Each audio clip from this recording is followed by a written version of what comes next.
Welcome to Land of the Bible. I'm David Sussman, your personal tour guide here in the land of Israel. And in today's episode, we are going to explore the most iconic place in Israel, the Western Wall in Jerusalem's Old City.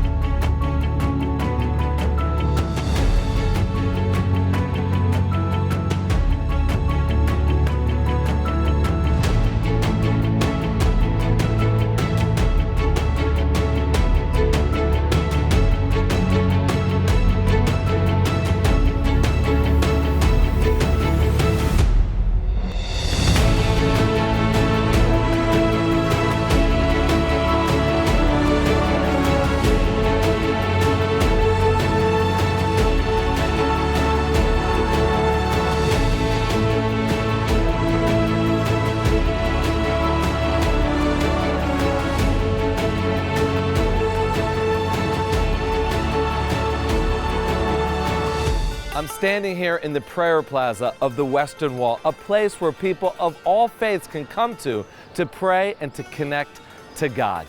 You see, it's here that the binding of Isaac took place, when Abraham had prophecy that he understood that God wanted him to offer his most beloved son Isaac. This is also the location where Jacob had his famous dream of the ladder, where angels were coming down and angels were going up.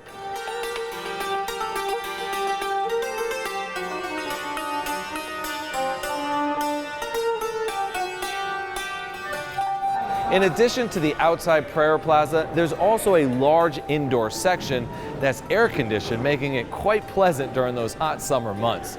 Here, men gather throughout the entire day to form prayer groups to pray to God. It's required by Jewish law that people pray 3 times a day, in the morning, afternoon, and then again in the evening. There's also a constant flow of people who are here 365 days a year, 24 hours a day, poring over pages of Scripture in order to garner a better understanding of God and His values. Let's now meet a spiritual leader known as a rabbi who helps Jewish visitors connect to their ancient heritage. We're now joined by Rabbi Gutman Locks, who has written several books on Jewish ideas. Rabbi Locks, thank you so much for joining us today. You're welcome. Thank you for having me. Now, I understand you stand here at the Kotel waiting for Jewish visitors in order to teach them a little bit about our ancient heritage. You must see tens of thousands of people come here every year. What is drawing these people from around the world?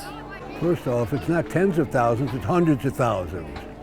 And what draws people to this place is that this holy place, the Kotel, the Western Wall, is the second most holy place in the world.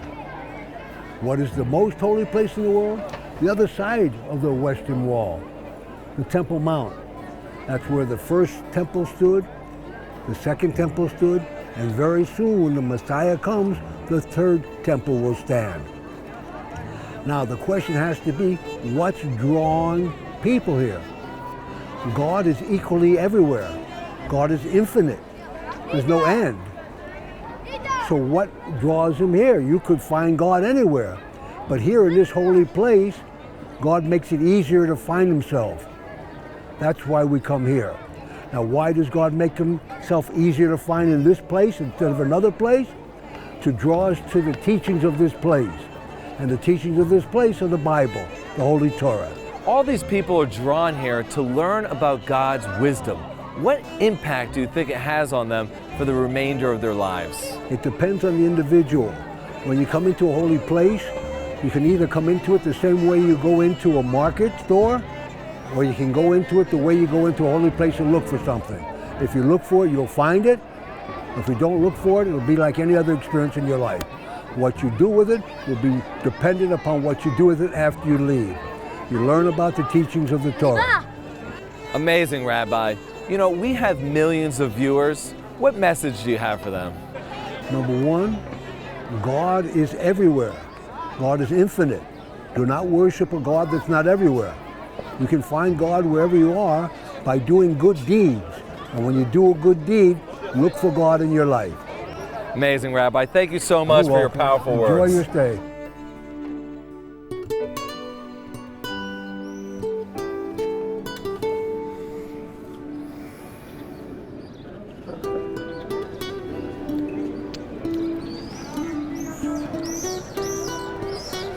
One of the traditions here in Jerusalem is that when you come to the Western Wall, you write a prayer on a piece of paper and you place it in the cracks of these ancient stones so that those prayers will ascend to heaven and be answered by God.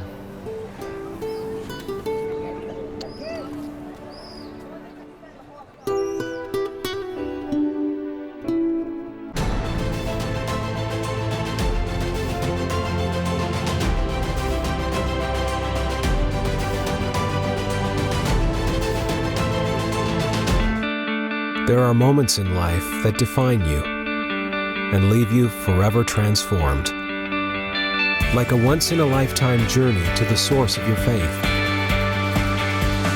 Walk in the steps of Jesus and experience history beyond its words. Sail the ancient Sea of Galilee to the holy shores of the River Jordan.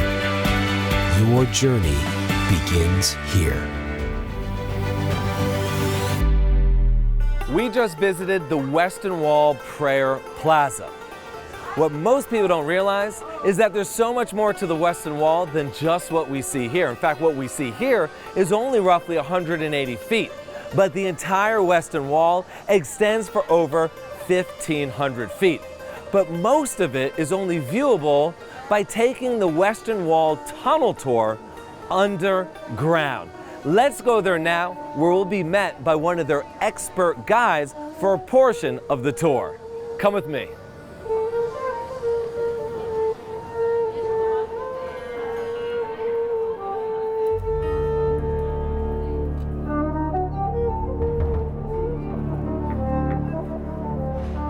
We now have the pleasure of being joined by Western Wall expert Yoni Cohen. Yoni, thank you so much for joining us here today.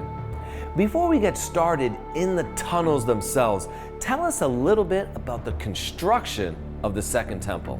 To understand the history of the Second Temple, we have to understand there were three constructions. The first construction of the Second Temple was when the Jews came back from Babylon building the Second Temple.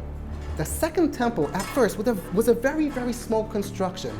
The second renovation, the Second Temple construction during the Second Temple period was during the Hasmonean era. And the third construction was when King Herod arrives. About 2,050 years ago, King Herod wants to renovate the Second Temple just like this on top of Temple Mount. Lots of people talked about King Herod, but everyone agreed he was the builder par excellence, and he will never, ever build unstable constructions. They even have a question. Is this stable or unstable? No, that is definitely not stable. So King Herod himself decided to change the whole surface of the mountain by building arches to the south, to the north, moving the northwestern side of the hill and building a huge big platform, which is 144,000 square meters. 144,000 square meters. That's 1.5 million. That's more than 1.5 million square feet. That is massive. And in the middle, the renovation of the Second Temple by King Herod, 50 meters height, all covered by marble stone and a golden crown around this. You know, that's incredible. I was telling our viewers earlier that the Western Wall was 15 stories high. And now we're learning that the temple itself was 15 stories. Combining the two, 30 stories, that's a skyscraper even in today's standards. Most people back then probably never even saw a building taller than 5 stories. And here they are in Jerusalem, coming to the temple on pilgrimage and seeing for the first time in their lives a building 30 stories high. Incredible. And that reminds me, the idiom, what our sages say, Mi shelo ra'a binyan hordus, lo ra'a binyan na'eh miyamav. If you did not see the renovation that was done by King Herod to the Second Temple, you did not see a beautiful construction. Wow, unbelievable. But you know, I see this arch above us, and we're gonna be going through these tunnels. We're gonna be underground. How's that possible? To answer the question, we have to continue with the history of Jerusalem. About 2,000 years ago, the Romans arrived. They conquered Jerusalem and destroyed the Second Temple. Since the destruction of the Second Temple about 2,000 years ago, the biggest change on top of Temple Mount happened when the Muslims arrived to Jerusalem. About 1,300 years ago, the Caliph Abd al-Malik built what we call the Dome of the Rock. And why is it called the Dome of the Rock? Well, it's built right above the foundation stone where the binding of Isaac took place. Until today, underneath this rock, underneath this dome, you can see the rock, the same stone, the same foundation stone. About 700 years ago, the people who live here in Jerusalem want to build their houses as closest as they can to Temple Mount. The only problem is a technical issue. I'm now standing at the upper city of Jerusalem. Between us, there's a huge big valley. The Tyropian Valley. The Tyropian Valley, exactly so. They did not want to build their houses in the valley, so they built arches. And upon those arches, they built their houses. And this is the picture we get. The whole valley is covered with houses just like this. Wow, unbelievable. So you're telling me above us right now is somebody's home? Yes. Wow. Can we get started with the tour? Yeah, sure. All right, let's go.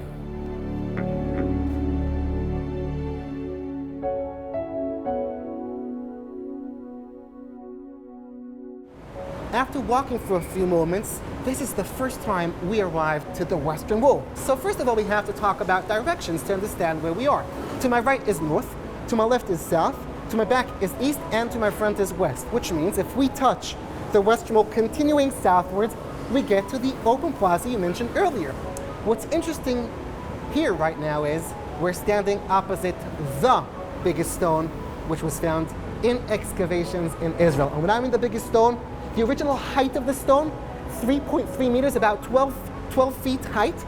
The length of the stone, 40.6 feet length, and the deepness, the thickness of the stone, between 12 to 15 feet thick. Wow, that is massive. Taking all the measurements of the stone, this is by the way a limestone, the conclusion is this stone weighs 570 tons. 570 tons. I can't even imagine what that looks like. Many people can't imagine. 570 tons is the same weight of the jumbo jet 747 with the luggage, with the people, with the petrol, all together, the same weight of this stone. And you know what? Usually, after understanding this fact, I call this the flying stone. But not only because it has the same weight of the 747, literally, we are flying above the original street. The 2,000 years old street is underneath us, and we are flying like birds above it. So how far below is the original street? About 30 feet. 30 feet below us is the original street. We're 30 feet above it. Yes. Wow, incredible. Yoni, can you show me one of the defining characteristics of the Western Wall? Yes, sure. Please follow me. Great, thank you.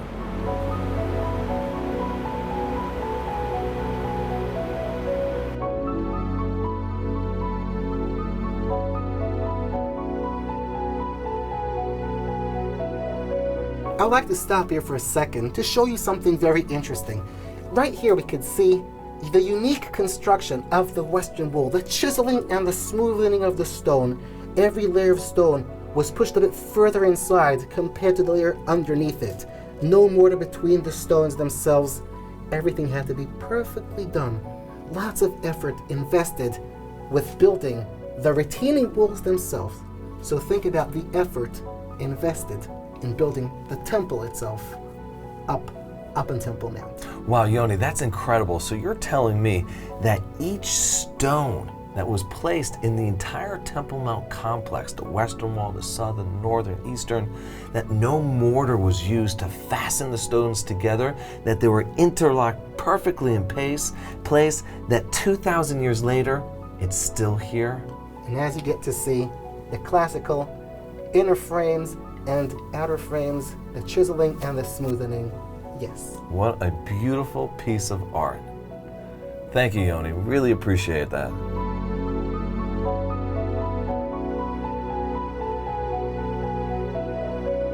At the beginning of the tour, we explained that the western wall is one of 4 retaining walls surrounding Temple Mount. And the question usually people ask me is, so why is it so important if it's only 1 of 4? And the answer is right behind us.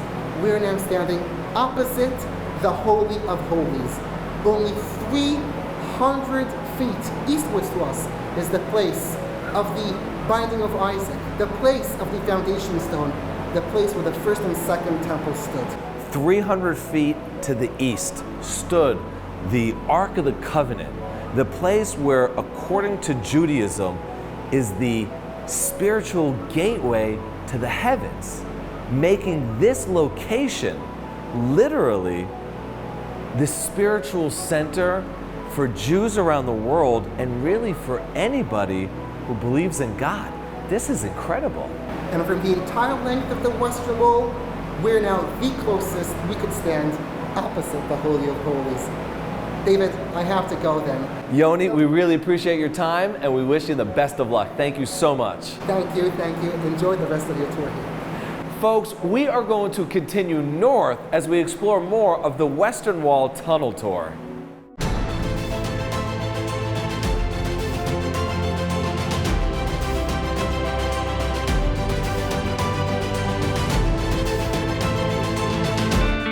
There are moments in life that define you and leave you forever transformed. Like a once-in-a-lifetime journey to the source of your faith. Walk in the steps of Jesus and experience history beyond its words. Sail the ancient Sea of Galilee to the holy shores of the River Jordan. Your journey begins here. We have just walked several hundred feet to the north from our starting point. Now, we've been walking on a level path, but the original street that was built on the bedrock below has been rising up this entire time until right now we are actually standing on a 2,000-year-old street with the original paving stones. And what you can see just behind me is some of the bedrock that actually had to be carved away to construct the street. You can still see the chisel marks from 2,000 years ago. Now, in this entire tour, this is my favorite location. And the reason why is if you look just over here, you can see some of the paving stones that were meant for usage on this street to extend it further to the north. However, they were never actually used, and they've been resting here for the last 2,000 years. So why does that make it my favorite place? Well, we know that the second temple never reached the spiritual heights of the first temple. It was never spiritually complete, nor was it physically complete. We hope and pray to one day soon build the third temple, which will reach even higher states than the first temple, and we'll be able to complete the construction using these paving stones. And the question is, will it happen in our lifetime or will it happen in our children's lifetime? But we know that it will happen. This actually marks the end of the Western Wall. However, the tour does continue. Just to the north of the Western Wall stood the Antonius Fortress, which King Herod named after his friend Mark Antony. And it was in this location that the Romans garrisoned their troops. And it was from here that they attacked the temple in the year 70 CE, which eventually led to its destruction. Let's continue north and see what this tour has to offer. Over here we can see an actual quarry where the masons carved out the stones that would be used in the Western Wall itself. Just imagine the largest stone, 570 tons, the same size as a 747 jumbo jet. How did they carve out these stones? How did they move them?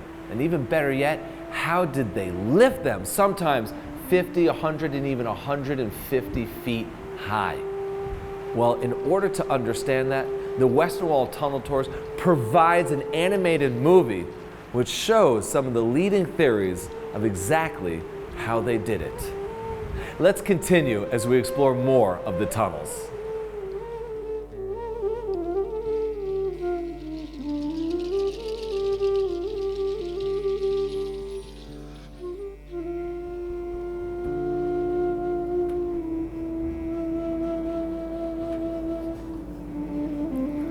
This is amazing. I'm walking through this ancient aqueduct built by the Hashmonean dynasty 2,200 years ago during the time of the story of Hanukkah, bringing water from the northern parts of the city, from the Bethesda Valley, a major reservoir, and bringing that water, channeling it through this aqueduct to the Temple Mount, where it would be used to clean up from the sacrifices or for the spiritual baths known as a mikvah. And of course, for all the drinking water that was required from the hundreds of thousands of pilgrims that would come here during the holidays. Let's continue north.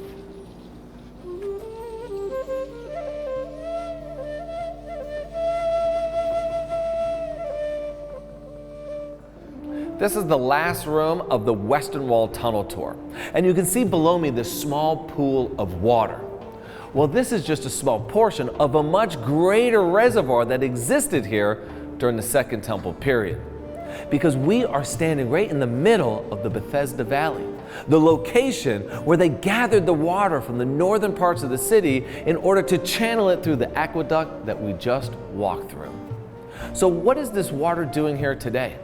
Well, in the rainy months, when all that rainwater seeps through the stones, this is where it's deposited. And Israel has to pump out this water constantly so that there's no overflow towards the Western Wall.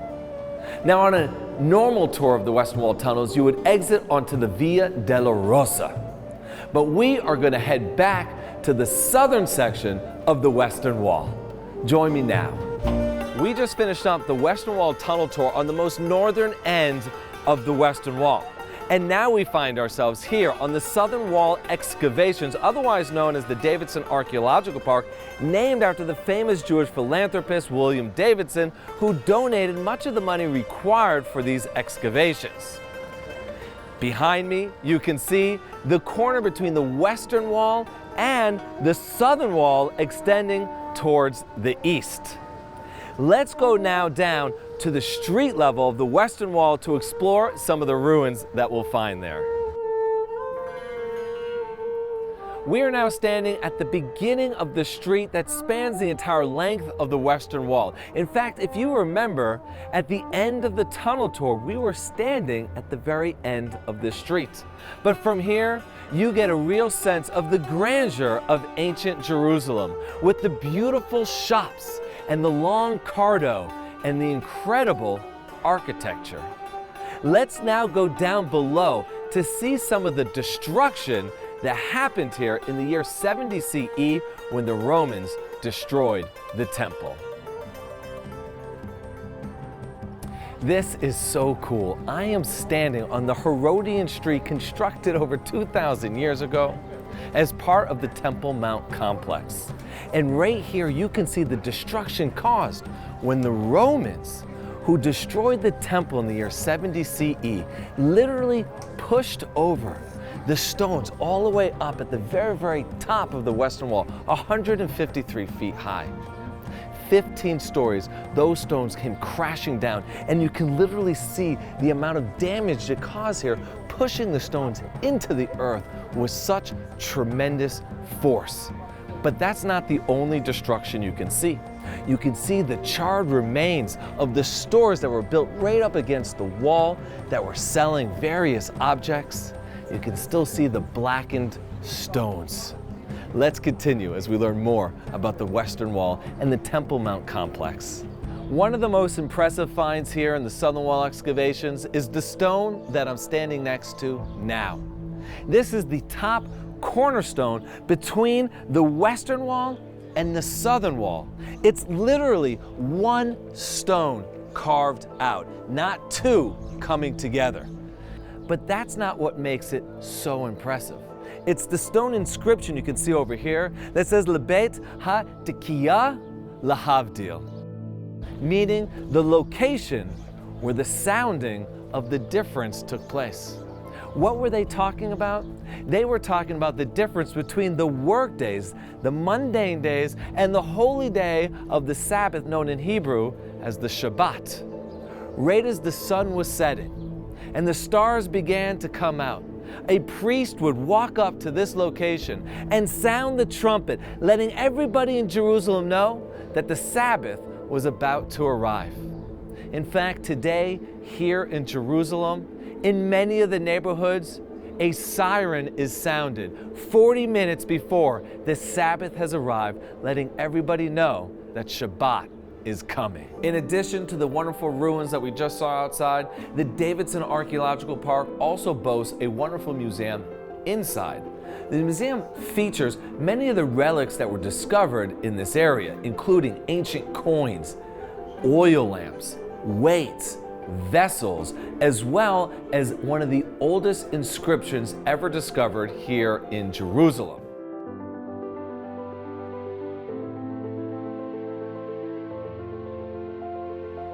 Next time on Land of the Bible, we'll be visiting the city of Modi'in and learning about its ancient history by walking through a Hashmonean village and visiting Neot Kedumim, the world's only biblical nature reserve.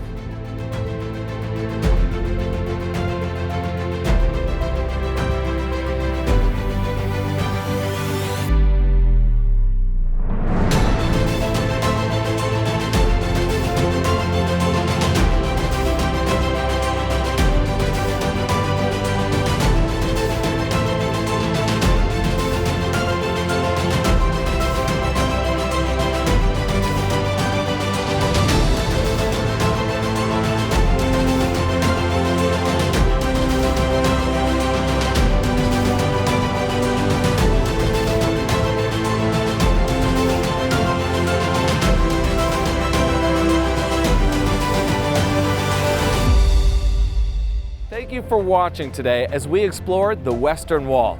Remember, I'm David Sussman, your personal tour guide here in the land of Israel. Make sure to join us next time as we connect you to the people, places, and lands of the Bible.